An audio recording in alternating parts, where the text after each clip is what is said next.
Good afternoon. Joining me now on Newsport is Chris from Craiglee, Douglas Shire, Paws and Claws. Welcome, Chris. Welcome, thank you.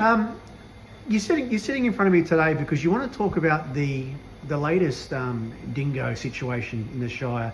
We had just days ago a dingo that was captured and euthanised by Douglas Shire Council on the grounds or claims that the dingo was starting to stalk locals around the Sheraton Mirage area, that it was allegedly attacking other dogs, scavenging for food in our area or in that area. So there was, allegedly complaints to Shire about that. I'm here to get your reaction.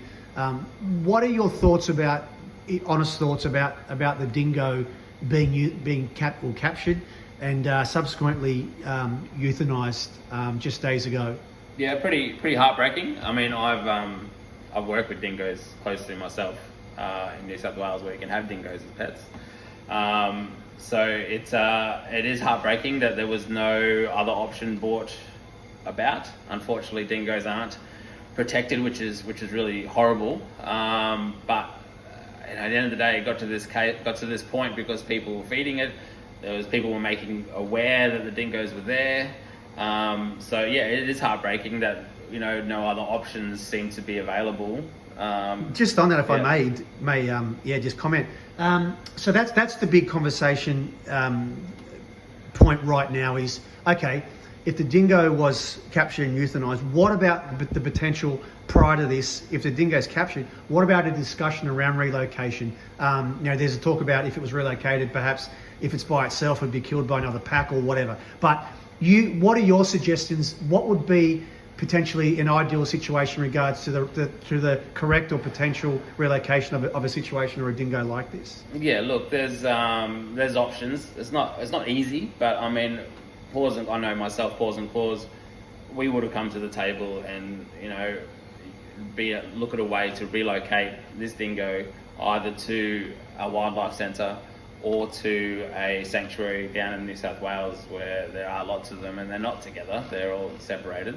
It's not an ideal life for a dingo, but it'd still be alive. Are you suggesting that, so very honestly, a decent option would have been if Douglas Shire Council potentially had approached you either prior to the capture or actually after the dingo's captured and come to you and discuss options like this? Yeah, for sure. You could have then started to put in progression a potential relocation. Yeah, we could have definitely come up with some plans. We've got caged facility here where we could probably keep the dingo for the time being safely.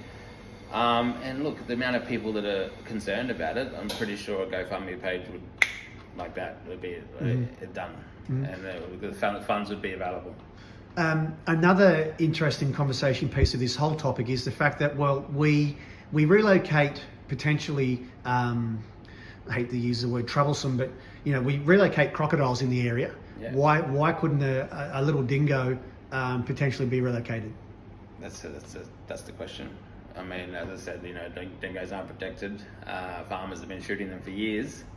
But I mean, people move up to Port Douglas to be one with nature.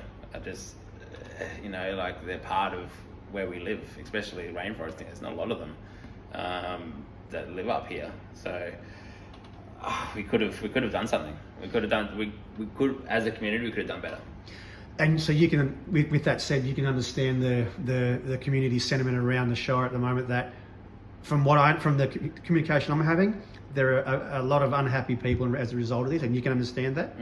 For sure. I mean, a couple of weeks ago, in Fraser Island, there was dingo euthanised and it made national news. So I mean, I don't know why it's gone so unnoticed here.